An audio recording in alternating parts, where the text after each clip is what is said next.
पर्व भी पूर्णता की ओर बढ़ रहे हैं। आज आखिरी दिन है। इन 7 दिनों को हम पर्युषण पर्व कहते हैं और 8वें दिन को हम संवत्सरी महापर्व कहते हैं।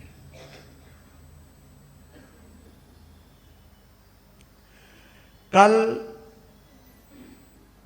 रिजल्ट का दिन है। कल परीक्षा परिणाम का दिन है। हमने अपनी मनोभूमि पर, या यूं कहूं, हमने अपने जीवन की तख्ती पर या जीवन की नोटबुक पर क्या क्या लिखा है, क्या राइट है, क्या रोंग है, क्या बैड है, क्या गुड है।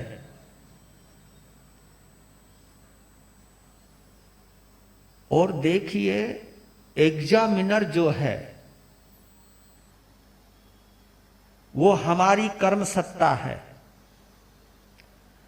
आप कितना भी छुपाओ, दुनिया से छुपा सकते हो, लेकिन कर्म सत्ता से नहीं छुपा सकते। अरिहंत परमात्मा से नहीं छुपा सकते।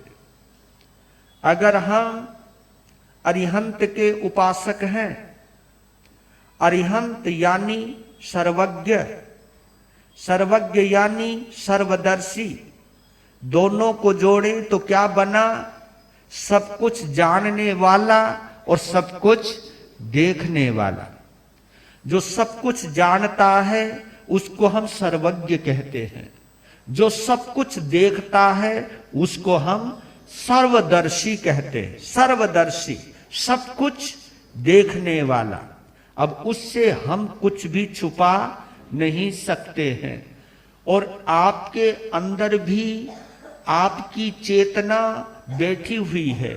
आपके अंदर भी एक सद्बुद्धि, जिसको हम प्रज्ञा कहते हैं, जिसको हम सद्बुद्धि कहते हैं, जिसको हम सन्मति कहते हैं, वो हमारे अंदर मौजूद है।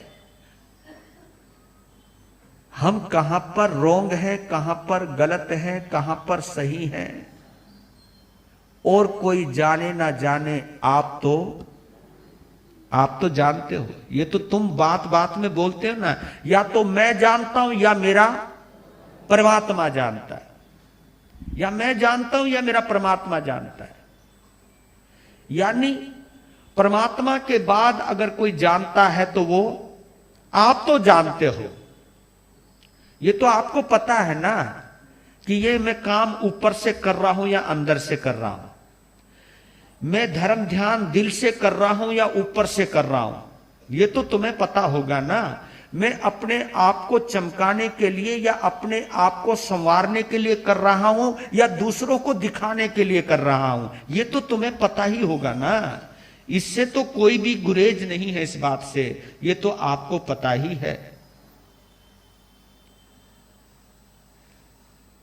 देखिए, तपस्या का एक ही फल है। वो फल क्या है? चाहे तप हो, चाहे जप हो, चाहे धर्म हो, चाहे ध्यान हो, जिसको हम धर्म ध्यान कहते हैं।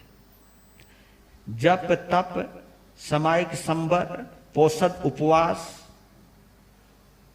पर्युषण की पर्युपासना, पर्युषणों की आराधना, इन सब धार्मिक क्रियाओं को हम एक ही शब्द में डाल सकते हैं, एक ही शब्द में पिरो सकते हैं।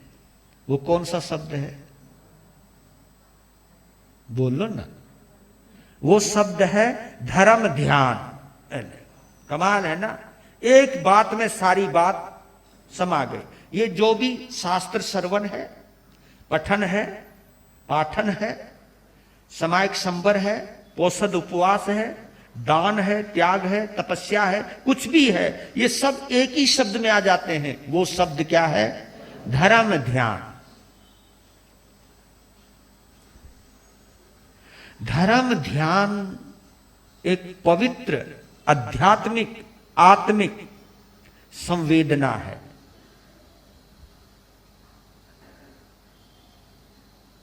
आत्मिक एहसास है धर्म ध्यान। ध्यान भगवान ने 4 बतलाए, आर्त ध्यान और रौद्र ध्यान।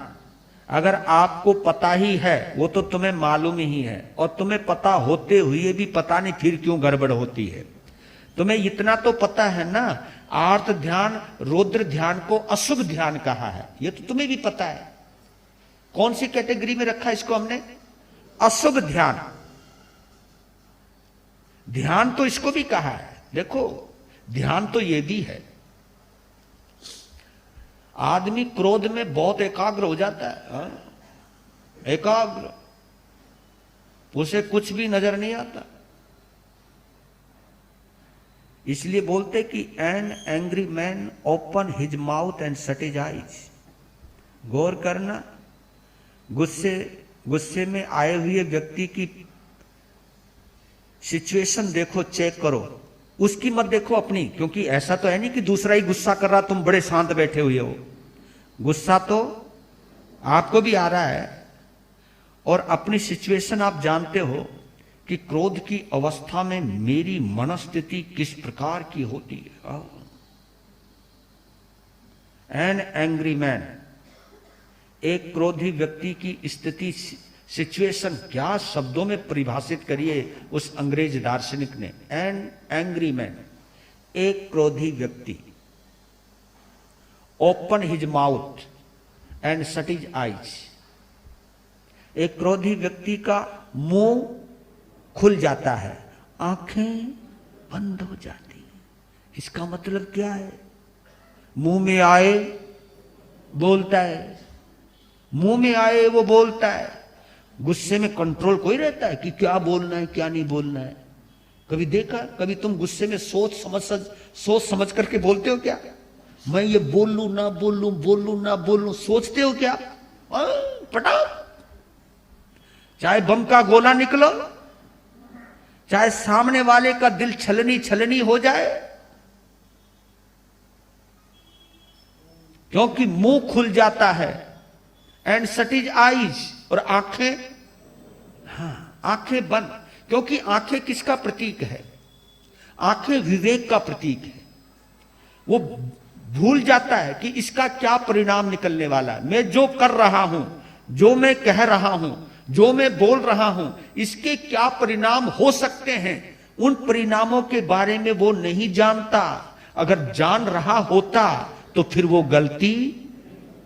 इसलिए तो कहते हैं कि क्रोध की शुरुआत हमेशा मूर्खता से होती है, और उसका एंड जो होता है पछतावे से होता है। बाद में पछता, हाय रे ये के बोल दियो मैंने, ये के कर दियो मैंने। अरे थोड़ा तो होश रखना चाहिए था। तूने इतने शास्त्र पढ़े हैं, तूने इतना धर्म ध्यान किया है, इतनी बार इन आंखों से परमात्मा की प्रतिमा देखी है, कितनी बार मैंने देव दर्शन किए हैं, गुरुओं के दर्शन किए हैं, कितनी बार आगमों का पठन और पाठन किया है, सारी मति के ऊपर कहां धूल पड़ गई, ये आप सोचते हो या नहीं सोचते? पर बाद में सोचते हो। और कमाल की बात है, सोचने के बाद फिर वही करते हो। ऐसी बात नहीं कि क्रोधी व्यक्ति पश्चाताप नहीं करता, करता है, लेकिन फिर दोबारा इससे पश्चाताप। और कईयों को तो आदत पड़ गई, वो ठीक है ना, बोल दिया तो माफी मांग ली, मेरी जान लोगे क्या? गलती करी, माफी मांग ली। अपन को भी इस बात में कोई ऐतराज नहीं है, पर लेकिन कम से कम एक ही गलती के लिए दोबारा तो माफी नहीं मांगनी चाहिए ना। हम एक ही गलती के लिए कितनी बार माफी मांगते हैं, एक ही गलती के लिए। गलतियां कोई ज्यादा नहीं हमारे जीवन में, बिल्कुल भी नहीं है। गलतियां कोई ज्यादा नहीं है, बस गलती ये हो जाती है कि एक गलती को हम कई बार करते हैं, बस कई बार करते हैं। एक ही गलती को हम कई बार करते हैं, रिपीट रिपीट। मैं भी रिपीट रिपीट करता रहता हूं, और ये मैं रिपीट इसलिए करता हूं ताकि तुम्हारे पल्ले पड़ जाए। क्या पता कोई इधर उधर हो, कोई सोच रहा हो, क्योंकि कभी कभी तुम प्रवचन में बैठे बैठे भी यूं पता नहीं कहां गया हुआ है। प्रवचन में यहां बैठा और सोच रहा पता नहीं कहां की, हाँ उसने वो बोला था, मैंने वो करना था, मुझे उससे मिलना था। अरे यार रसोई के अंदर है ना वो दूध वैसे ढका हुआ नहीं रहा, और पता नहीं क्या हो गया, अब क्या करे। अब फोन भी नहीं है पास में, फोन है तो तब फोन है तो समाइक चल रही है, तो करे क्या, फिर इशारे करे, ओ भाई इधर आ, मैं तो फोन कर नहीं सकती या कर नहीं सकता। ऐसा तेरे पास जो फोन है ना, ये नंबर मिला और फोन कर, वहां पर सामान ये रखा हुआ है, उसको जरा संभाल के रख दे। लो जी, आपने फोन किया नहीं, करवा दिया, बात तो एक ही है या दो है? हैं? देख लो भाई, क्योंकि धर्म साधना 3 योग और 3 करण से होती है। 3 योग और 3 करण। योग कौन से? मन, वचन, काया, इनको क्या कहा है? योग कहा है। और करण किसको कहा है? करो नहीं, करवाऊं नहीं, अनुमोदू नहीं, इनको करण कहा है। क्योंकि हम ये 3 चीजें करते रहते हैं, करना, करवाना और अनुमोदन करना। जी, यहां तक पहुंचते हैं, ज्यादा व्याख्या में जानो नहीं। और हमें ये पता है कि जब हम अंतगढ़ सूत्र को पढ़ते हैं तो हमें एक बात का पता चलता है कि जैन परंपरा में तपस्या के कितने तरीके हैं, तपस्या की कितनी वैरायटी है। हाँ, ये भोजन में ही, क्योंकि वैरायटी का अपना अपना महत्व है, मानते हो ना? वैरायटी, आपके यहां कोई पार्टी होती है तो कितनी वैरायटी रखते हो आप? भोजन की भी कई वैरायटी, मिठाइयों की भी कई वैरायटी, शरबतों की भी कई वैरायटी, और जो हूं करने वाले उसकी भी कई वैरायटी। हाँ, उसकी भी वैरायटियां हैं, ये वहां की, ये वहां की, वे वहां की, हर चीज में वैरायटी। तो धर्म ध्यान में भी वैरायटी होती है, ऐसी बात नहीं, यहां पर भी वैरायटी है। समाय की एक वैरायटी है, नौकारसी भी अपनी एक वैरायटी है, पोरसी भी अपनी एक वैरायटी है। वैरायटी यानी विविधता, विविध वैरायटी को हम विविध कहते हैं, अनेक प्रकार, वैरायटी इसी को कहते हैं ना। तो हमारे पास भी कई वैरायटियां हैं, तपस्या की भी कई वैरायटियां हैं। उन वैरायटियों की चर्चा, उस विविधता की चर्चा आज आपके सामने करने जा रहा हूं। आज का विषय जरा नीरस है, आपको ज्यादा हंसने का मौका, रोने का भी मौका मिलेगा नहीं। लेकिन जब ना हंसना हो ना रोना हो तो एक बात फिर भी बची रहती है, कौन सी? समझने की। आज हमें समझना है और उन तपस्वियों की अनुमोदना करनी है जिन्होंने ये ऐसी विविध प्रकार की तपस्या की कितनी वैरायटी निकाल करके लाई हैं हमारी भव्य आत्माएं। एक ही तपस्या को करने के कितने तरीके अपनाए हैं उन भव्य आत्माओं ने। उनकी सोच को और धर्म करने के कितने तरीके निकाले, तपस्या करने के कितने तरीके इजाद किए हैं। हम तो ये सोचते हैं कि पैसे कमाने के ही कई तरीके होते, नहीं, धर्म करने के भी कई तरीके होते हैं। पैसे भी कई तरीकों से कमाया जाता है, कई तरीकों से, हजारों तरीके हैं पैसे कमाने के, तो हजारों तरीके धर्म करने के भी हैं। धर्म चाहे, क्योंकि तभी तो, इसलिए तो कहते हैं कि मंजिल तो एक है, रास्ते राइट, परमात्मा तो एक है, रास्ते कहीं से भी जा सकते हो आप। कहीं से भी जा सकते हो। रास्ता छोटा और बड़ा तो हो सकता है, लेकिन रास्ता अगर उसी मंजिल की तरफ जा रहा है फिर रास्ता सही है। यह हो सकता है कि किसी को देर लग जाए, कोई जल्दी पहुंच जाए, लेकिन अगर हम भगवान की तरफ चल पड़े, परमात्मा की तरफ चल पड़े, क्योंकि इस प्रवचन सभा में आने वाले कई वो भी हैं जो बिल्कुल पड़ोस से आए हैं, बिल्कुल पड़ोस से आए हैं, और कई ऐसे भी जो 3-3, 4-4, 5-5, 15-15 किलोमीटर से भी आए हैं। यहां पर कई जगह से आए, कोई तो दूर दूर से भी आए, कोई बदलापुर से आ रहा है, कोई बुल्ढाना से आ रहा है, कोई बड़गांव शेरी, कोई मतलब घोड़ नदी से, पता नहीं कहां कहां से यहां पर लोग आए हुए हैं। लेकिन जब भी हम चलते हैं तो रास्ते अनेक हो सकते हैं, जगह अनेक हो सकते हैं, और आने के तरीके भी कई हो सकते हैं। कोई 2 व्हीलर पर, कोई 4 व्हीलर पर, कोई पैदल, कोई कैसे भी। जब भी हम उस तरफ चलते हैं, लेकिन लक्ष्य तो एक ही रहता है, धर्म स्थान, भगवान की वाणी सुनने जानी है। किसके मुख के द्वारा सुननी है वो भी आपके पास निश्चित रहता है। तो आप ये समझिए कि उसी समय तक मैं सच बोल रहा हूं कि अगर आपके हृदय के अंदर ये भाव बने रहे, यहां जाने के बाद भी, संसार के काम करते हुए भी अगर ये भाव बने रहे, हां भाई अब ये इतना समय हो गया, अब अंतर्गत सूत्र का समय हो गया, अब प्रतिक्रमण का समय हो गया, अब कल्प सूत्र का समय हो गया, यानी आपके दिमाग में वो चीज पड़ी हुई है, अब मुझे ये करना है, अब मुझे ये करना है, अब मुझे ये करना है। इससे पहले मालूम है क्या कर रहे थे आप? हाँ, मैंने भोजन में ये बनाना है, मैंने भोजन में ये बनाना है, शॉपिंग के लिए कुछ मॉल में जाना है, हाँ, और मैंने ये चीज खरीदनी है, मैंने वो चीज खरीदनी है। अरे कम से कम इन 7-8 दिनों में ये तो सोचा कि कुछ ना कुछ तो जरूर करना है। अगर हिम्मत नहीं है तो व्यासना करूं, व्यासना नहीं कर सकूं तो चलो नौकारसी करती हूं, नौकारसी करता हूं, पोरसी करता हूं, कुछ ना कुछ तो करने के भाव हैं। धर्म से कनेक्टेड हो आप, धर्म से जुड़े हुए हो, यानी धर्म को लेकर ही सोच रहे हो। पर इतना जरूर कहना चाहता हूं, केवल जो भी तुम कर रहे हो ये शरीर का हिस्सा ना रहे।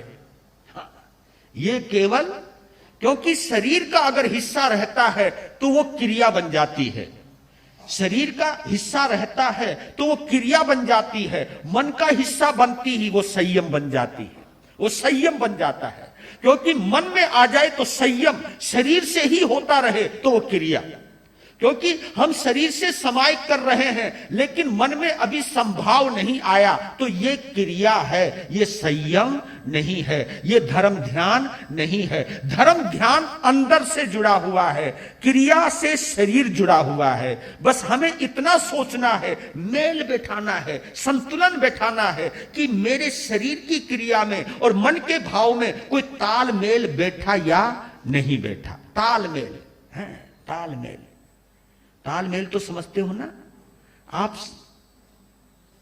जब लड़के लड़की का रिश्ता करते हो, ये बोलना चाहिए नहीं बोलना चाहिए, प्रदूषण चल रहे हैं, बता दो। जब लड़की का रिश्ता करते हो या लड़के का रिश्ता करते हो तो आप अक्सर उन बच्चे बच्चियों के क्या मिलाते हो आपस में? हाँ, गुण। हाँ, लॉज, मेरे लाला ने तगड़े गुण मिला रखे, गुण मिलाते। जिसके ज्यादा गुण मिल जाए तो हम क्या सोचते हैं, भाई इनकी अच्छी पटेगी, इनकी अच्छी जमेगी। आप गुण मिलाते हो पत्रियों के आधार पर, जन्म पत्री के आधार पर गुण मिलाते हो। तो कभी कभी समाय के भी गुण मिला लिया करो, पोषद के भी गुण मिला लिया करो, धर्म ध्यान के भी गुण मिला लिया करो। कि कितनी, इतना मैंने पढ़ा है, इतना मैंने सुना है, इस पंचम आर्य में मैं पूरे गुण तो नहीं अपना सकता, लेकिन ज्यादा से ज्यादा अपनाने की हिम्मत तो कर सकता हूं, जितनी शक्ति है मेरे अंदर। और इसी आधार पर आपने देखा होगा हमारी तपस्या की कई वैरायटी हैं। वैरायटी तो समझते हो ना, विविधता। यहां पर एक ही प्रकार का तप नहीं बतलाया, कितने प्रकार के? 12 प्रकार के तप बतलाए, कमाल कर दिया। उन्होंने ये बताया कि तपस्या कैसे भी कर लो तुम, कहीं से भी कर लो तुम, 12 प्रकार के तप। और उन 12 प्रकार के तपों को भी 2 भागों में डिवाइड कर दिया, एक आभ्यंतर, एक आंतरिक तप और एक बाह्य तप। एक बाहर का तप होता है और एक अंदर का तप होता है, दोनों का संतुलन मिलाना है। और देखिए उन 12 तपों में 6 बाह्य बाहर के और 6 अंदर के आंतरिक तप हैं। जो सबसे पहला तप आप करते हो अनशन तप, ये आंतरिक है या बाह्य? हां बाह्य, क्योंकि बाह्य यूं है कि तपस्या करो तो गाल तो पिचके हुए नजर आते हैं ना, बाहर से पता लग जाता है। ये तो एक कहावत आती है ना, खाए के गाल नहाए के बाल साफ नजर आते हैं। खाए के, जो खाता रहे तो फूले रहे, तपस्या में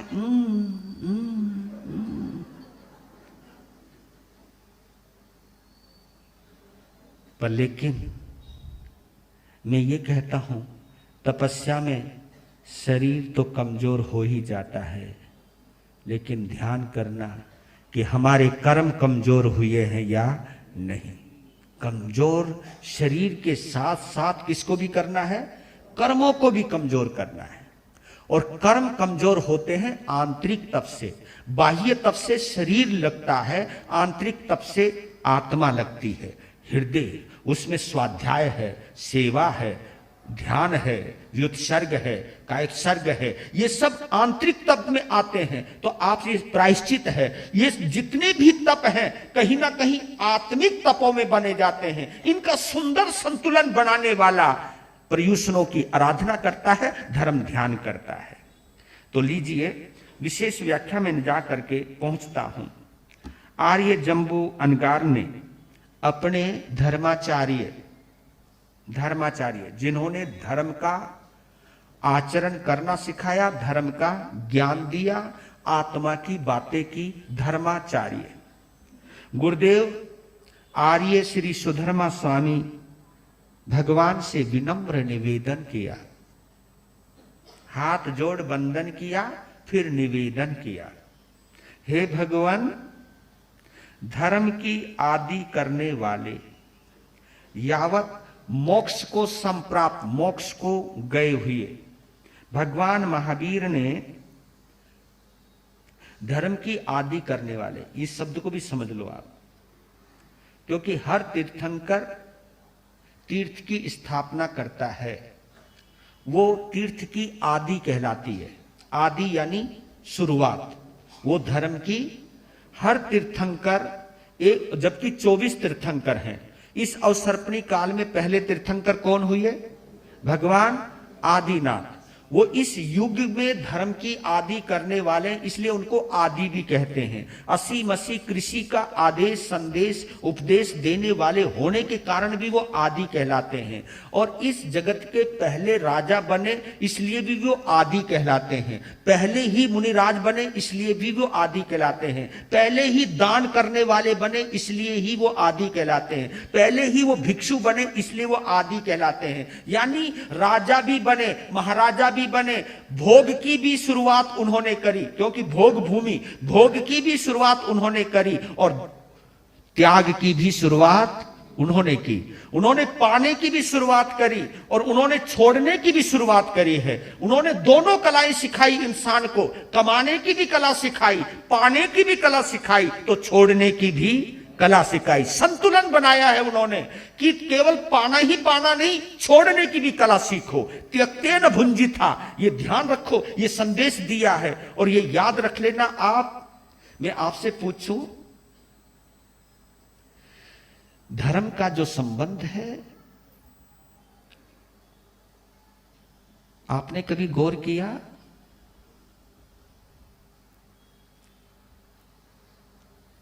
आपने दिया है तो पाया है या पाया है तो दिया है? बड़ा अच्छा। हमने दिया है तो पाया है या पाया है तो दिया है? दिया है, पहले दिया है, फिर पाया है। इसलिए शुरुआत त्यक्तेन भुंजिता, पहले छोड़ने की शुरुआत होती है, फिर लेने की शुरुआत होती है।